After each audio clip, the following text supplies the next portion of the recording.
자, 가장 중요한 우리 특허청 얘기는 혁신시장이 되겠죠. 우리가 이제 소위 혁신의 거래가 이루어지는 혁신시장 문제를 보면은 이거를 찰스 브로의 이제 오픈 이노베이션은 읽어보신 분들이 많겠습니다만은 그분은 이제 오픈 이노베이션을 기업의 관점에서 봤어요. 기업이 안 쓰는 특허는 팔고 그 다음에 자기가 필요한 특허는 사오고 이래가지고 더 효율적으로 구성할 수 있다. 그런데 아까 말씀드린 창조경제 패러독스 때문에 기업이 이렇게 분할됐어요. 창조기업과 사업화기업과 시장선도기업으로 분할됐습니다. 크게 세 개로 분할됐죠. 옛날엔 저기 한 회사였어요. 이제는 저기 분할됐습니다. 회사가 분할되니까 당연히 여기서는 과거에는 그냥 주고받던 게 거래가 돼줘야 됩니다. 뭘 주고받았느냐? IP를 주고받았죠. 그리고 여기서 뭘 주고받았냐? 제품을 주고받았죠. 이 IP를 주고받는 시장을 제가 창조시장이라고 얘기를 하고 있습니다. 창조시장. 이 지식거래 형태, 이게 창조시장입니다. 창조물이니까. 그 다음에 창조물이 실제 사업화된 거, 이걸 우리가 혁신이라고 얘기하죠. 그래서 이것이 거래되는 시장이 혁신시장입니다. 기업 거래 형태입니다. 이게. 그래서 프랙터 갬블하고 시스코가 대표적인 사례가 되고 있죠. 이 혁신이 얼마나 중요하냐? 혁신은 시간의 딜레마 속에 있어요. 우리 늘 혁신하라고 얘기합니다. 근데 오늘 혁신하면 우리가 돈 버나요? 자, 오늘 우리가 혁신했어요. 혁신하기 위해서 막대한 R&D 투자를 했습니다. 우리 돈 벌어요? 못 벌죠? 돈 썼어요, 그냥. 혁신은 돈을 쓰는 거지 돈 버는 거 아닙니다. 돈은 언제 벌게 되느냐? 혁신의 결과가 일정 시간 뒤에 나타나죠. 3년 뒤에 나타나거나. 그래서 그 3년 뒤에 나타난 혁신의 차별화를 가지고 그때 돈을 벌게 되는 거죠. 그러니까 과거와 현재의 갈등 속에 있습니다. 그래서 혁신을 하는 부서장들은요, 차기 부서장들한테 좋은 일을 하게 됩니다. 자기가 재임 시에는 혁신의 결과는 자기가 가질 수가 없어요. 김 청장님께서 우리 사로 창조경제 혁신을 하면은 그 결과는 혁신시장 만드는 게 한 2, 3년 뒤에 나타날 거예요. 청장님 임기가 3년인가요? 2년인가요? 예. 그러니까 2년 안에 예를 들어서 안 나타나는 혁신을 하게 되면 결과는 후임 청장님이 가지시게 되죠. 예. 그래서 그 많은 혁신 연구의 하나 결론이 뭐냐면은 이 선진국으로 갈수록 재임 기간이 길어져야 됩니다. 왜냐하면 혁신이 길어지니까 더 큰 혁신을 하게 되니까 작은 혁신 가지고 그 돈 버는 거는 후진국이고 선진국으로 가서 혁신이 커지게 됩니다. 그러니까 큰 혁신을 하는데 임기가 짧다 그러면은 안 하는 거죠. 뭐 후임자 좋은 일을 시킬 거 별로 없잖아요. 자, 그래서 이게 이겁니다. 창업이란 게 하나의 혁신이에요. 창업한 사람들이 돈을 당장 버느냐? 아니죠. 그 사람들이 돈 버는 건 6, 7년 뒤에 돈을 법니다. 그러면 6, 7년 뒤에 돈 벌 때 회수하려고 여기 투자하는 사람이 있어야지 창업하는 사람들이 돈을 얻을 수가 있죠. 이게 대표적인 혁신시장입니다. 예. 이 혁신시장의 대표적인 게 벤처 캐피탈하고 엔젤 캐피탈입니다. 벤처 캐피탈은 뭐냐면은 제품이 완성됐을 때 투자해가지고 상장, 코스닥에서 돈을 회수하는 사람들을 우리가 흔히 벤처 캐피탈이라고 얘기합니다. 그 다음에 창업할 때 돈을 투자해서 중간에 회수하는 사람을 엔젤 캐피탈이라고 얘기를 해요. 그래서 여기에서 여기까지가 한 14년 걸립니다. 한국에. 14년을 여기서 투자해서 여기서 회수하라 그러면 사람들이 안 하죠. 14년씩 걸리니까. 그래서 중간을 나눕니다. 이스라엘과 미국은 여기에 발달되어 있어요. 중간 회수 시장이. 이게 IPO 시장의 5배에서 10배입니다. 매년 좀 다르지만 좀 많은 해는 10배, 적은 해는 5배입니다. 한국은 이 시장의 10분의 1도 안 됩니다. 그러니까 우리가 문제가 뭐냐? 요 중간 회수 시장이 없는 거고 이게 없다 보니까 어떻게 되느냐? 엔젤 투자 자금이 미국이 600분의 1이에요. 벤처 투자는 15분의 1입니다. 15분의 1이면 나쁜 거 아니에요. 왜냐?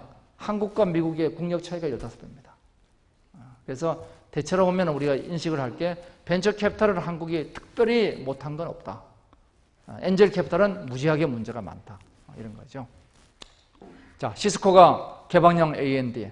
그래서 무려 142개의 기업을 인수를 했습니다. 이런 IT 기업은 노하우 이런 게 많기 때문에 IP를 사는 게 아니라 여기서는 아예 제품을 사요. 혁신을 사는 거죠. 그래서 회사를 인수하게 됩니다. 그러면은 판 친구들은 손해봤을까요? 시스코한테 저 회사를 파는 애들 불쌍한 애들인가요? 불쌍할 리가 없잖아요. 자기 팔아서 돈 벌었을 테니까. 그 대표적인 분이잖아요. 벨에다가 팔고 보신 거잖아요. 제가 2001년도에 GE에다가 1,000만 불 들여서 만든 회사를 4년 만에 1억 불 받고 GE에 팔았어요. 그러니까 저는 손해본 게 없죠. 1,000만 불 들여서 만들어서 1억 불에 팔았으니까. 10배 벌었잖아요. 그럼 GE는 손해봤나요? GE도 손해 안 봤죠. GE는 그걸 사가지고 우리가 팔 때는 전 세계 시장에 1억 불밖에 못 팔았는데 걔들은 그거를 순식간에 5억 불을 팔았어요. 왜냐? GE가 갖고 있는 전 세계 판매망이 있잖아요. 우리는 그렇게 못합니다. 그러면은 기술과 시장이 결합하는 이런 M&A는 이 창조 경제가 역동적으로 가는데 가장 중요한 요소 중에 하나입니다. 이게 혁신 시장입니다. 자, 그런데 그 혁신 금융 말고 혁신 시장 말고 창조 시장을 보겠습니다. 자, 이제 제가 이렇게 정의했어요. 물건을 만드는 소위 제품을 개발하는 회사에 투자를 해서 IPO, 코스닥이나 M&A를 통해서 회수하는 이 자금이 벤처 혹은 엔젤 자금입니다. 여기서 돌죠. 벤처 혹은 엔젤 자금입니다. 사업화 개발할 때 투자해가지고 사업화 완료하고 돈을 회수해요. 그런데 그 이제는 뭐가 있냐면 이제는 창조물이 있습니다. IP가 있죠. IP에 투자를 하고 IP 시장에서 회수하는 요 캐피탈을 우리가 저보다 워낙 잘 아시겠지만 인벤션 캐피탈이죠. 예, 특허 금융입니다. 이걸 제가 창조 금융이라고 얘기합니다. 저는 이걸 창조 금융이라고 얘기합니다. 예. 그래서 이 창조 금융과 차이는 뭐냐면은 창조 기업이 인벤션 캐피탈을 통해서 IP 마켓에서 회수하는 거죠. 그러면 이걸 하기 위해서는 결국 시장 경제는 시장이 중요하죠. IP 마켓을 만들어야 됩니다. 그래서 지금 아시는 것처럼 흔히 우리가 페이턴트 트롤이라고 부르는 Non-Practicing Entity, NPE가 무지무지하게 종류가 많죠. 매집하는 펀드, 심지어는 소송해, 내가 자금 대주고 저기 이기면은 나하고 나눠 먹자, 뭐 이런 친구들도 있고, 소송 조달, 뭐 IP 브로커, 옥션하는 친구들도 있고, 로열티 유동하는 친구들도 있고, 무지하게 많은 종류의 IP 비즈니스가 나타나고 있죠. 이건 뭐냐? 창조 경제로 이동하고 있다는 증거입니다. 자, 페이턴트 트롤은 괴물이냐? 아니죠. 그들은 삼성, LG한테는 괴물인데 새로운 아이디어를 가지고 특허를 만드는 발명가들한테는 엔젤입니다. 그래서 양면성을 가지고 있죠. 중요한 건 뭐냐? 이 앞으로 경제 중심이 창조물로 이동하면서 이 창조물로 이동하는 여기에 반드시 나타나는 필연적인 형태가 창조금융인 거죠. 그러면 이런 창조금융의 특징이 어떻게 될까 하고 생각을 해봤어요. 비교하면 이런 겁니다. 자, 벤처 캐피탈은 성공률이 10%쯤 된다. 요즘 한 20%쯤 됩니다만은 10%라고 그러겠습니다. 자, 10% 성공해서 한 개 회사를 성공해서 이거를 IPO를 하거나 M&A를 합니다. 이걸로 투자한 돈을 회수를 해요. 그러니까 10개 중에 한 개가 건지겠다. 이렇게 생각하고 벤처 캐피탈에 들어가죠. 그래서 벤처 캐피탈은 반드시 포트폴리오로 갑니다. 한 개 회사에 몰빵을 안 하죠. 확률적으로 어떤 회사가 뜰지 몰라요. 그걸 미리 알 수 있으면 얼마나 좋겠습니까? 그래서 이 중에서 어디게 뜰지 모르지만 하여튼 10대 개 해놓으면 그중 하나 뜰 거다. 인벤션 캐피탈은 어떻게 되느냐? 특허가 돈 되는 특허는 1%란 거죠. 5% 정도가 경제적 가치가 있다는 얘기죠. 자, 그러면은 이 확률이 벤처 캐피탈에 비해서 10분의 1로 줄어들게 됩니다. 그럼 어떤 결과가 생기느냐? 이 인벤션 캐피탈은 포트폴리오 규모가 벤처 캐피탈보다 10배 이상 증가를 해줄 필요가 있죠. 그래서 우리가 인벤션 캐피탈의 특성을 바라보게 되면은 이 포트폴리오 규모가 우선 증가하게 할 수밖에 없다. 그 다음 더 중요한 특징은 뭐냐면은 결과도 불확실합니다. 결과도. 그래서 여기서는 성공 실패가 나눠졌어요. 왜냐하면은 실제 사업을 한 거니까. 근데 여기서는 뭐냐? 실제 사업을 한 게 아니고 역시 여기서도 가능성 있는 특허일 뿐이죠. 그러니까 우리가 특허를 거래할 때 요즘 포트폴리오로 거래합니다. 그래서 아웃풋 포트폴리오라는 겁니다. 여기서는 수많은 것들이 있고 이 중에서 걸러진 포트폴리오 형태로 나와 있다. 자, 그러면서 이제 이 창조성 시장이 형성되려면은 뭐가 우선 필요할 것이냐? 기본적인 인프라가 가치 평가가 필요합니다. 이걸 개별적으로 IP 가치를 평가하는데 사람이 들어가 가지고 일일이 평가해 가지고는 이거 날새는 거죠.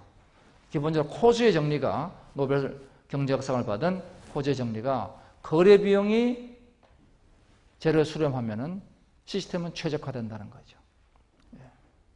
그러니까 이 창조 시장이 최적화되기 위해서는 어떻게 되느냐? 거래 비용이 줄어야 됩니다. 거래 비용이 줄어야 되는데 그걸 개별 특허 심사를 전부 다 사람이 하기 시작해 가지고는 이 비용이 줄지가 않죠. 그래서 이걸 누가 해야 되냐? 자동 업데이트 평가를 해줘야 됩니다. 그래서 우리도 이제 KPEC을 만든 것도 있고 하나 더 만들었죠, 우리가. 미국의 패턴트 레이팅도 있고. 그런데 여튼간에 요 미국을 포함한 글로벌 평가 시스템이 있어야 되겠다. 이건 기본적으로 뭐 알고리즘은 구글의 그 검색 알고리즘하고 기본적으로 같은 거죠. 그러니까 그 수많은 기술들이 발달되어 있기 때문에 한국의 네이버나 다음에 저거 만들면 뭐 제가 보기에 그렇게 어렵지 않게 만들 겁니다. 우리가 지금 만들어서 쓰고 있죠, 우리도. 쓰고 있죠. 예. 그래서 쓰고 있는데 지금 뭐가 아직 모자라냐 그러면은 특허 출원 이전 거는 지금 우리가 평가를 못 하잖아요. 특허 등록 이전까지는. 출원 단계에서는 우리가 평가를 못 하죠. 그 다음에 이제 유동화 시장이 이제 필요하죠. 자, 거래는 뭐냐? 내가 들은 코스트보다 가격을 더 받고 그거보다 더 높은 밸류를 받아야 되죠. 코스트보다 높은 밸류를 받아야 되는데 문제는 이 프라이스가 특허 시장은 굉장히 유동적이라는 거죠. 특허의 가치란 건 뭐냐? 절대적 가치가 존재할 수가 없잖아요. 특허의 절대적 가치, 그건 원래 처음부터 없었던 거고, 그 다음에 무엇보다 특허의 가치는 시장의 규모에 비례하죠. 그러니까 특허는 늘 시장 규모하고 비례하는데 시장이 커지면 가치가 커지는 거고 시장이 적으면 적어지는 거고 그 다음에 시장의 플레이어가 세면 커지는 거고 약한 플레이어가 갖고 있으면 별로 안 세지는 거고 뭐 이런 거죠. 그래서 이 시장 가치가 변하기 때문에 여기 유동화가 필요합니다. 그래서 이 설계에 유동화 설계가 꼭 필요하다. 그래서 일반적으로 특허 거래가 다운페이 플러스 로열티로 가는 게 제가 보기에는 이게 일반적인 건데 이것이 바로 유동화를 대변하고 있습니다. 그러면 로열티 곱하기 판매 수량이 계속 미리 예측이 되는 거죠. 저 친구가 받고 있는 로열티가 2% 로열티를 받고 있는데 아카시아가 삼성에서 뭐 1% 로열티를 받고 있는데 저거를 가지고 저 삼성 제품이 팔리는 걸 미리 예측하면은 로열티 추정이 나오죠. 그러면 그 추정한 걸 가지고 미리 그거를 현재 가치로 만들어서 거래를 할 수가 있습니다. 이게 이제 유동화가 가능해지는 거죠. 유동화 시장. 궁극적으로는 이 창조적 시장이 이런 거래소 형태로 가는 것이 제일 바람직할 것이다. 근데 이 거래소가 핵심이 되는 건 이원 구조가 되어줘야 됩니다. 전체적인 데이터는 굉장히 공공의 데이터가 많아요. 근데 공공의 데이터를 민간에 맡길 수는 없습니다. 그건 공공이 해야 됩니다. 그래서 데이터베이스 관리는 공공이 해야 되죠. 근데 개별 거래를 공공이 하려면 저건 절대로 동기부여가 안 됩니다. 그래서 개별 거래는 누구냐? 민간의 딜러들이 해줘야 됩니다. 우리 그 증권거래소도 마찬가지로 돼 있죠. 증권거래소는 공공기관으로 돼 있고 증권회사들은 딜러로 돼 있는 거죠. 그래서 특허를 포함한 창조 시장의 경우에도 저는 마찬가지라고 봅니다.